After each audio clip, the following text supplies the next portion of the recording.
The Barbarian War, Chapters 7, 8, and 9, Embers of the Coming Storm. Chapter 7. And we have no idea who sent the message? Lasworth asked the other two beings sitting across from her. None, Sigma 121 Sub-Delta replied. The message came by courier on an encrypted data chip. I queried the corporation who employed the messenger thoroughly, and what little information they did have was obviously falsified. Is it possible this is some sort of trap laid by the Prime Minister in an attempt to further curtail our influence? Perhaps even betray us? Komzoisha suggested, voicing the thought in the forefront of all three former ministers' minds. The years following the First Konhim War had been bitter ones for the erstwhile representatives of the Triumvirate. Prime Minister Singh had never forgiven them for their role in the millennia-long deception that had drugged the humans into the war. Nor had she forgotten the years of humiliation mankind had suffered at the hands of the three individuals seated around the table. When the Konhim attacked, in their desperation they had acceded to her demands, only to discover they had invited a wolf to their table. Somehow, and to this day they were still not entirely sure how it had happened, they found themselves pushed aside as the warlike and primitive humans leveraged themselves into the leadership roles of their society. The Triumvirate had given way to the Tetrarchy, and once the ceasefire was in place, Leandra Singh informed them that their services would no longer be required. A bitter pill to swallow indeed. So it was with a certain degree of schadenfreude that the three former ministers watched as the human worlds came under attack. Their reaction was predictable, of course. After all, not so long ago they had been in the same position.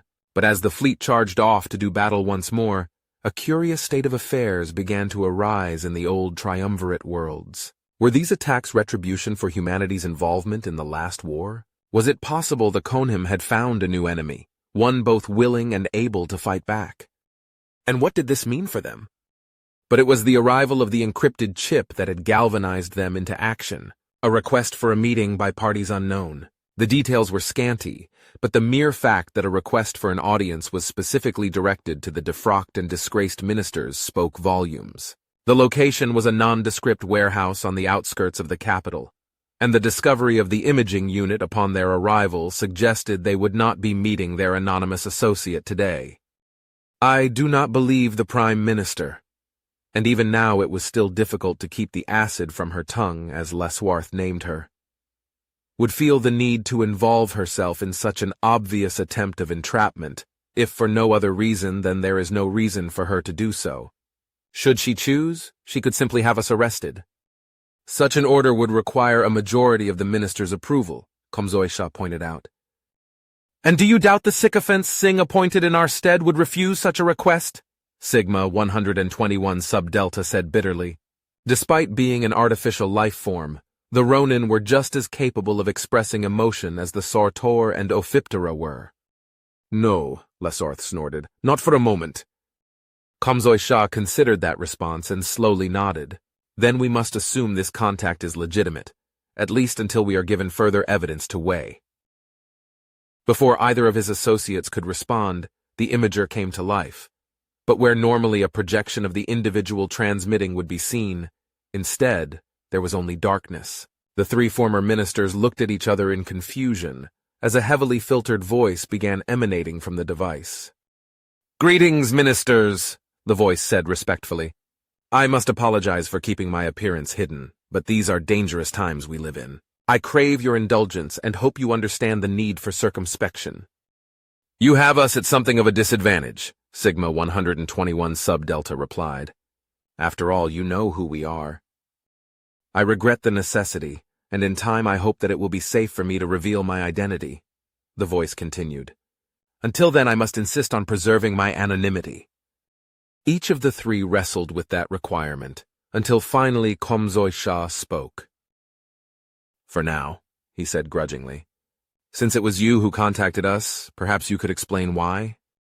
I represent a consortium of individuals who have grown increasingly uncomfortable with the direction the Triumvirate has taken in recent years, the voice explained. For 10,000 years our society was a stable one, the greatest commonwealth ever known, at least until the humans arrived. The ministers regarded one another before Lasworth responded for them all. And so you contacted us. Understandable, given your view, but I fail to see what you have to gain by this meeting. It is not just I that seeks to profit from our meeting, but hopefully you as well, the voice said smoothly. Imagine for a moment returning to those halcyon days, and how much improved the average citizen's life would be if the humans were no longer around to infect the triumvirate with their primitive and warlike ways. Unfortunately, the humans are not going anywhere, Sigma 121 Sub-Delta said in disgust. They have infiltrated every aspect of our lives, and control not only the government at its highest level, but the military as well. Perhaps once we could have sent them packing, but that day is far, far behind us. And perhaps not, the voice shot back. The humans have suddenly found themselves on the defensive, as their worlds are destroyed one by one. Perhaps very soon they will have none left. You will forgive me if I refuse to accept that until it actually happens, Komzoi Shah retorted. If we have learned nothing in the last 10 years, it is that humans are not only incredibly tenacious, but difficult to kill. Besides, without the humans there would be no triumvirate, Laswarth admitted reluctantly. No one finds them more distasteful than I do, but even I cannot deny it was only through their efforts that we survived the last war. At what cost, Minister? The voice countered. The humans may have saved you, but they have also enslaved you. Even now you dance to their tune. How much longer will you tolerate this abhorrent state of affairs before you finally cry enough? Have you forgotten that we are at war once again? Sigma 121 Sub-Delta asked the hidden figure. Even if what you suggest were possible, why would we do so now, when the Konim threat is once again at our door? Has a single triumvirate world been attacked? The voice demanded. It is obvious they have decided that the humans are the actual threat, and not the other races. But even if the Konhim do have plans for you once the humans have been dealt with, consider this.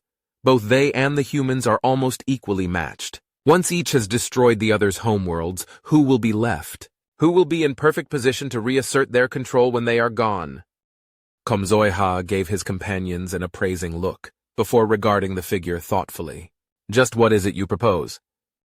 For now, merely the exchange of ideas, the voice replied.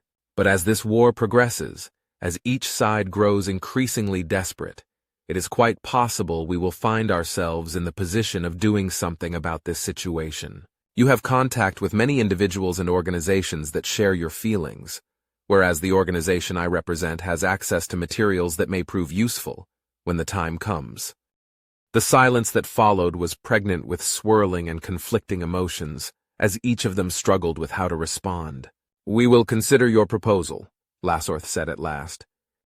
That is all I ask, the voice answered, until we meet again. And with that, the connection was severed.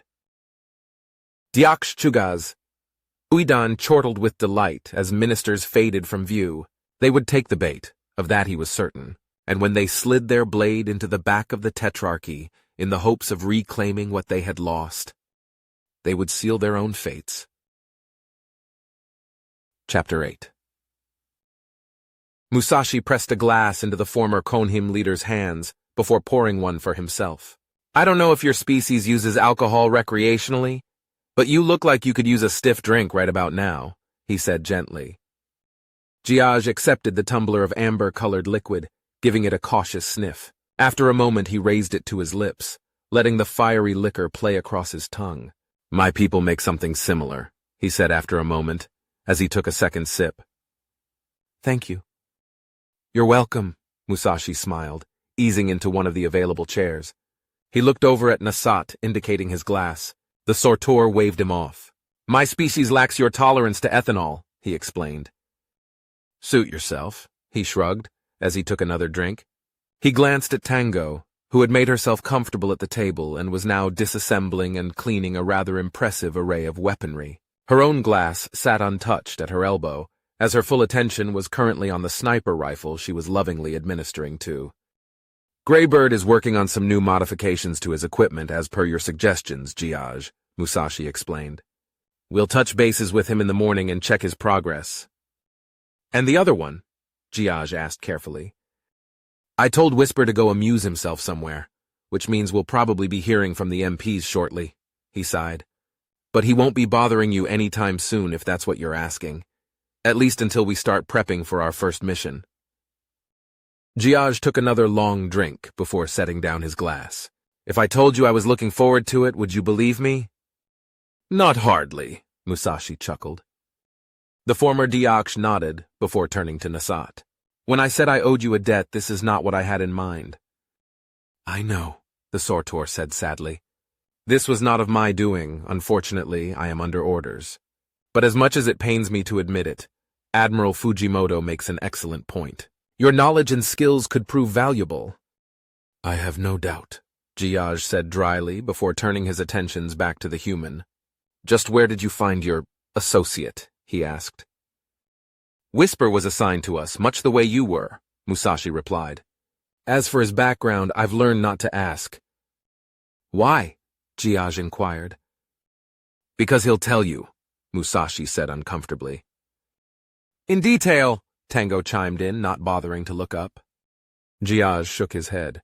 And they call my people barbaric. I guess you could say Whisper is something of a throwback, Musashi said after a moment. Or perhaps you could call him a reminder, a living memorial to what we once were. Tango snorted as she ran a brush down the barrel. Once? Humans are complicated, Nasat explained. I have witnessed them perform great acts of compassion and sacrifice, and then turn around and commit acts of pure savagery. No one is more aware of this dichotomy than they themselves, and yet, there are times when they do not truly grasp how they appear to others. Even now, after all these years, I still find myself occasionally uncomfortable in their presence. And me? He asked, regarding the Sortor. Do I make you uncomfortable as well? Not you personally, Nasat said after a moment. But if you are asking about your species, then uncomfortable is not the word I would choose. Something more visceral, perhaps. Giage gazed thoughtfully at him. You have always been something of an enigma to me, Nasat, he informed him. The pacifistic herbivore who became a warrior, a rather skilled one, in fact. I was given little choice, he said quietly. That is true enough, I suppose, the Konhim admitted. And yet I have never forgotten how you stayed your hand when you could have just as easily struck me down, especially after you learned my identity, and that I had just attempted to kill you. Tango looked up at that, cocking her head as she regarded Nasat before going back to her cleaning. As I explained then, I will always choose life over death, he answered, growing increasingly self-conscious at his words. And yet despite all that, Giage pressed, you showed no hesitation in turning me over to them. The venom in that last word was unmistakable. Perhaps the time you have spent among humans has made you more like them than you realize. Nasat opened his mouth to respond, only to be interrupted by a loud metallic clack. Heads swiveled towards Tango, who had finished reassembling a sleek-looking auto pistol, slapping in a fresh magazine with a smirk, and a gleam in her eye that was more than a bit unsettling. Musashi just sighed, shaking his head as he took another sip of his drink. If you are suggesting I am not the same person I once was, then the answer is yes, Nasat finally replied. How could I be, given my experiences? But if you are accusing me of something more nefarious, that by following orders I am complicit in a criminal act. He paused for a moment, and then bowed his head. I can only offer in my defense the advice I was given by the human who once trained me, and now serves as my aide-de-camp. And that advice is? Giage asked pointedly. There was a faraway cast to his eyes, as Nasat lifted his head. Do what you have to do, he whispered. Giage appeared to be unmollified as Musashi cleared his throat. General Nasat speaks the truth, he said quietly. I won't apologize for our questioning you. I won't even apologize for Whisper's unique approach. I realize that you are not responsible for the current attacks, but in a very real sense you do bear a certain amount of culpability. If you had not attacked in the last war, we would not be here today. And if General Nasat's ancestors had not tried to wipe my people from existence, we would not be here either, Giage shot back. If you are looking to place blame, I can assure you there is plenty to go around. Isn't there always? Musashi said unhappily.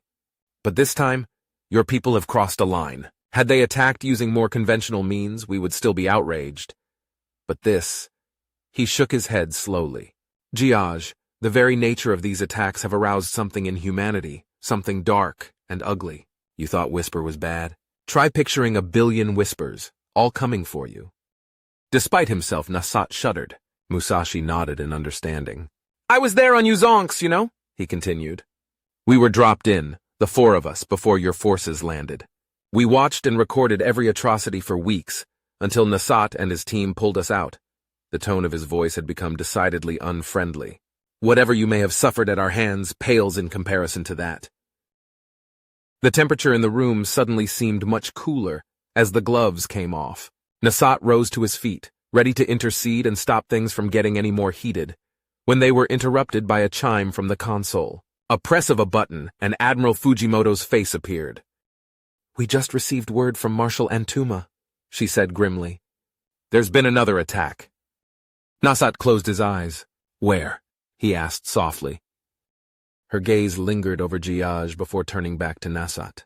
Zion, she said quietly. We're projecting casualties of over 500 million. Her jaw worked angrily as she stared daggers at the Konhim. Your people just signed their death warrant, she snarled before the display went blank. Chapter 9. The news from Zion hit Marshal Antuma like a thunderbolt. He'd grappled with the choice of where to send the second protecting force, and in the end it had come down to two choices. The two colonies outside of Sol that were the most important to humanity, Endymion and Zion. And he'd chosen wrong. Perhaps the Konhim had spotted the task force at Endymion and shifted targets. Or maybe it was simply bad luck. There were 1,000 factors that may have played a part, not that it mattered now. He was halfway tempted to shift the task force to one of the other colonies, Kavira or possibly Anzen, but in the end he forced himself to ignore that urge. It would be based on the overwhelming guilt he felt, and not any sound tactical reasoning, so he kept the ships at Endymion and prayed. Besides, he had a hunch the next target the Konhim chose would be a little closer to home. In fact, he was surprised they hadn't struck Earth already. Destroying mankind's birthplace would cripple their ability to retaliate, and the blow to morale scarcely bore thinking about. Given the chance, humanity could recover in time, but they would never be the same. Man without an Earth to call home. That kind of shock to the system would bring out the very worst in Homo sapiens. It didn't take a stretch of the imagination to predict their response, becoming a species that viewed everyone as a potential threat. One that would have absolutely no compunctions adopting the philosophy, do unto others before they can do unto you. In less than a generation, the other races of the Tetrarchy would become little more than slaves, serving the newly formed Terran Empire. And of course, who knows what other species might be lurking out there, plotting God knows what. They'd send out ships to scour the cosmos, and every new race they discovered would be given the stark choice of serving their new human masters, or suffer their wrath. In many ways, that terrifying possible future frightened him most of all. So it was up to him to guard the solar system, to prevent that from happening. Fortunately, there was one bit of good news in his favor. By sheer coincidence, Mars and Earth were rapidly approaching opposition, which put them in roughly the same section of space. Roughly being the operative word, since even at their closest approach the two planets were separated by almost 60 million kilometers. If they'd been on opposite sides of the sun, he would have been faced with a grim choice, condemning millions of Martians to their fate in order to protect Mother Earth. At least he was spared that much, for all the good it did him. His task force was currently spread across the system, acting as his eyes and ears, while he and a handful of newly upgraded F-103D Starfire fighters flying escort held station above the two worlds. Below them, every ship available had been pressed into service to evacuate as many as they could, but it was a mere drop in the bucket. There simply weren't enough vessels in the Tetrarchy to save everyone, and the imagery from Earth gut-wrenching. Frantic families desperately trying to escape, children torn away from their parents, security personnel forced to take increasingly drastic measures, while freighters and passenger liners packed to the gills raced away from the system like the plague ships of old, seeking any safe harbor. But in the end, was anywhere truly safe? There had been so many times in the last decade he'd wanted to scream, "I'm just a gamer!" His years in the guilds had been fun, and he'd discovered he had a talent for tactics and strategy. He'd worked his way through the ranks to the very pinnacle of success, with a record that was still unrivaled, until the day he was informed he would now be doing it for real. Nobody dies in a computer simulation. You don't have to see their bodies or witness the devastation. You don't have to write letters to the loved ones of fallen electrons saying they died with honor. And even though Helene had always been the maverick of the pair, the gambler who would willingly take insane risks based on a hunch, on more than one occasion, he'd made choices that condemned entire worlds of electronic avatars to death. Because that's what the numbers said. Kill 1 billion, save 2 billion. Simple, obvious, cold. Doing the same thing when real lives hung in the balance had almost destroyed him. He'd all but begged Minister Singh to relieve him for cause after the disaster at Uzonks, only to be refused. Every argument he made was immediately shot down, and all for the same reason, that there was no one else. No one who had more experience. No one who had a better grasp of military theory. No one. Kwasi shook his head, forcing his mind away from that well-trodden path. Now was not the time for self-recrimination. Fate had thrust him into the role of Earth's guardian and protector, and like Heimdall on the Bifrost Bridge, he would not waver in his duty. Though he wasn't so vainglorious to believe he actually possessed godlike powers. Be nice if he did, but as a mere mortal he'd have to make do with the tools at hand. In fact, an urgent signal pulled him out of his reverie as he punched the accept icon. A face appeared on the screen. "Sir, we've got something," the captain of the carrier Kestrel reported. "It's heavily stealthed and picking up speed. Initial tracking data has it on a direct trajectory to Earth." "Where?" he demanded, as he hurriedly signaled the other ships in the system. "It managed to slip through the outer perimeter," the captain grimaced. "It seems to be using some sort of masking technology we haven't seen before. Current location is approximately 3.8 AU from Earth, just inside Jupiter's orbit. ETA to Earth intercept, 0.34 minutes. 34 minutes? How did they get so close? "Flush your birds, Captain," Kwasi ordered as he tied into the command circuit. "Marshal Antuma to all ships, we have a possible location of the RKKV. You are hereby ordered to converge on those coordinates at maximum military power." He paused for a moment as the acknowledgments started coming in. "You are to stop that craft by any means necessary," he informed the commanders as he made the call. "There are 10 billion people on Earth counting on us to save them. Nothing else matters." The flagship Jatutaz thrummed with power as it changed course, charging forward as it raced to intercept the planet killer. Kwasi could almost feel the massive dreadnought's eagerness for battle as he brought up the display, his blood turning to ice in his veins as the cold equations told the tale. Kestrel was close, and its fighters might have a chance of engaging the enemy, but the numbers weren't encouraging. They'd be firing from extreme range, and the hit probability for something moving at near light speed and stealthed were a poor bet by even Helene's standards. There was exactly one ship that had even a prayer of intercepting the RKKV, and that was Jitutaz itself. "At least we'll be bringing plenty of firepower," he thought somberly. The starfires on his flanks were far more deadly than the hastily constructed comets of the previous war, and Jitutaz herself was no slouch either. Heavily armored, sporting multiple batteries of antimatter cannons, she could easily tear through the massive Konhim ships they had faced before. But would it be enough now? Antuma watched the display as they closed the distance between them. The two vessels would intercept just outside Mars's orbit, though thankfully the planet itself was well out of range. The clock seemed to tick down at an almost leisurely pace, until the instruments declared they were nearing the target. They'd get only one shot at this. If they somehow missed, Earth would be a cinder well before they could be in range to try again. "This is Antuma," he said evenly. "Prepare to fire on my mark. 5, 4, 3, 2. Jitutaz was suddenly rocked by a massive hit, as klaxons began to scream all around him. "What the hell's happening?" he howled when the dreadnought shuddered yet again. "We're taking fire!" his flag captain shouted back, and as he watched in dismay, the starfires began disappearing from his display, one by one. "Return fire!" Kwasi ordered, as the damaged behemoth struggled to respond. The turrets were firing blindly. With the RKKV traveling at near light speed, they were forced to rely on the sensor data of the other ships, but the data transfer was lagging farther and farther behind. The massive gun batteries had nothing to lock onto. They needed pinpoint accuracy in order to hit their target. and that was nowhere to be found. Navigation, however, was another matter entirely. Kwasi inputted the command himself as the damaged ship altered its course. There was simply no time to pass the order to the captain or the helm, and in the last few seconds he prayed it would be enough. The resulting explosion was seen from both Mars and Earth, as Jitutaz and the RKKV impacted, rendering them down to their component atoms.